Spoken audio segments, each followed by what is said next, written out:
بسم اللہ الرحمن الرحیم۔ حضرت موسیٰ علیہ السلام نے حج کیا تو صفا مروہ کے درمیان وہ لبیک پڑھتے ہوئے دوڑے رہے تھے۔ آسمان سے آواز آئی، لبیک عبدی انا معک، میرے بندے میں بھی لبیک کہتا ہوں اور تیرے ساتھ ہوں۔ یہ سن کر حضرت موسیٰ علیہ السلام سجدے میں گر گئے۔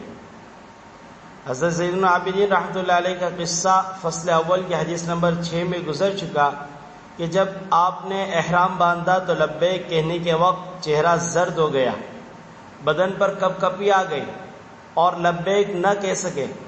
کسی نے دریافت کیا تو فرمایا کہ مجھے ڈر ہے کہ اس کے جواب میں لا لبیک نہ کہہ دیا جائے کہ تیری لبیک معتبر رہی۔ اگرچہ فقہا کے نزدیک حج فرض اس سے بھی ادا ہو جاتا ہے، لیکن وہ حج مقبول نہیں ہوتا اور اس حرام کا گناہ مستقل علیحدہ رہتا ہے۔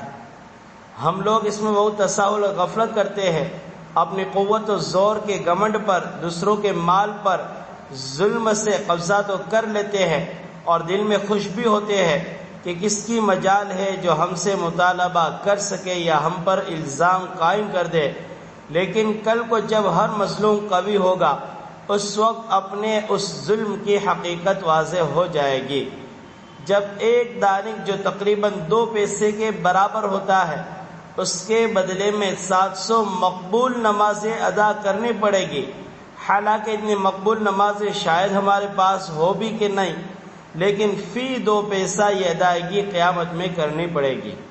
حضور اقدس صلی اللہ علیہ وسلم نے ایک مرتبہ صحابہ کرام رضوان اللہ تعالی علیہم اجمعین سے دریافت کیا، جانتے ہو مفلس کون ہے؟ صحابہ نے عرض کیا کہ ہم تو مفلس اس کو کہتے ہیں جس کے پاس مال و متاع نہ ہو۔ حضور صلی اللہ علیہ وسلم نے ارشاد فرمایا کہ مفلس تو وہ ہے جو قیامت کے دن بہت سی نمازیں، روزے وغیرہ لے کر آئے، لیکن کسی کو دنیا میں گالیاں دی تھی، کسی پر تہمت لگائی تھی، کسی کا مال کھا لیا تھا، کسی کو مارا تھا۔ قیامت میں اس کی نیکیوں میں سے کچھ اس نے لے لیا تو کچھ اس نے لے لیا، اور جب نیکیاں ساری ختم ہو گئی تو ان مظلوم لوگوں کے گناہ اس کے ظلم کے بقدر لے کر اس پر ڈال دیے جائیں گے۔ پھر جب نیکیاں ختم ہو گئی اور گناہ اپنے علاوہ دوسروں کے بھی سر پڑ گئے تو اس کو جہنم میں پھینک دیا جائے گا۔ دوسری حدیث میں حضور اقدس صلی اللہ علیہ وسلم کا پاک ارشاد ہے کہ جس کے ذمے کسی دوسرے کا حق ہو، آبرو ریزی کا ہو یا کسی اور قسم کا، وہ آج دنیا میں معاف کرا لے، قبل اس کے کہ وہ دن آ جائے جس میں روپیہ پیسہ آدمی کے پاس نہ ہوگا۔ اگر کوئی نیک عمل اس کے پاس ہے تو اس سے ظلم کا بدلہ لیا جائے گا، اور اس کے پاس نیک عمل نہیں ہے تو مظلوم کے گناہ اس پر ڈال دیے جائیں گے۔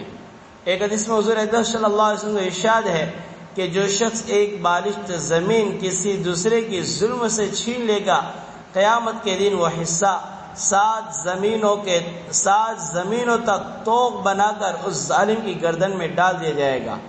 اس کا جتنا بوجھ اور وزن گردن پر پڑے گا وہ ظاہر ہے۔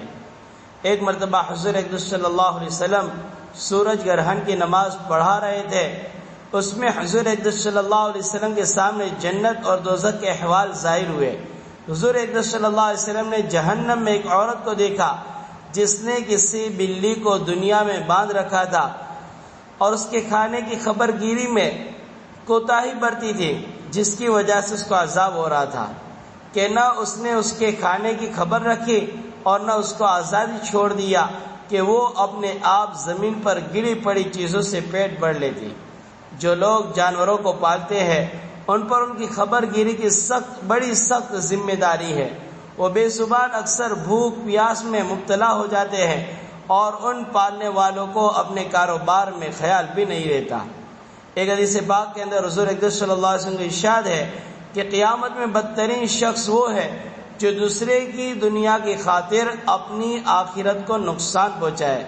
کہ دوسرے نے کسی پر ظلم کیا، آپ تعلقات کے زور میں اس کے حامی بن گئے، جس سے دنیا کا نفع تو اس کو حاصل ہوا اور آخرت اس کے ساتھ اپنی بھی برباد ہوئی۔ اس لیے نہایت اہتمام سے ایسے امور سے بچنا چاہیے اور ہر وقت اس کی فکر رہنی چاہیے کہ نہ معلوم کب موت آ جائے اور یہ وبال سر پر باقی رہ جائے۔ بالخصوص سفر حج کو جاتے وقت بہت اہتمام سے ان امور سے پاکی حاصل کرے کہ طویل سفر ہے، نہ معلوم واپسی مقدر ہے بھی کہ نہیں۔ سبحان اللہ، سبحان اللہ، لا الہ الا انت نستغفرک۔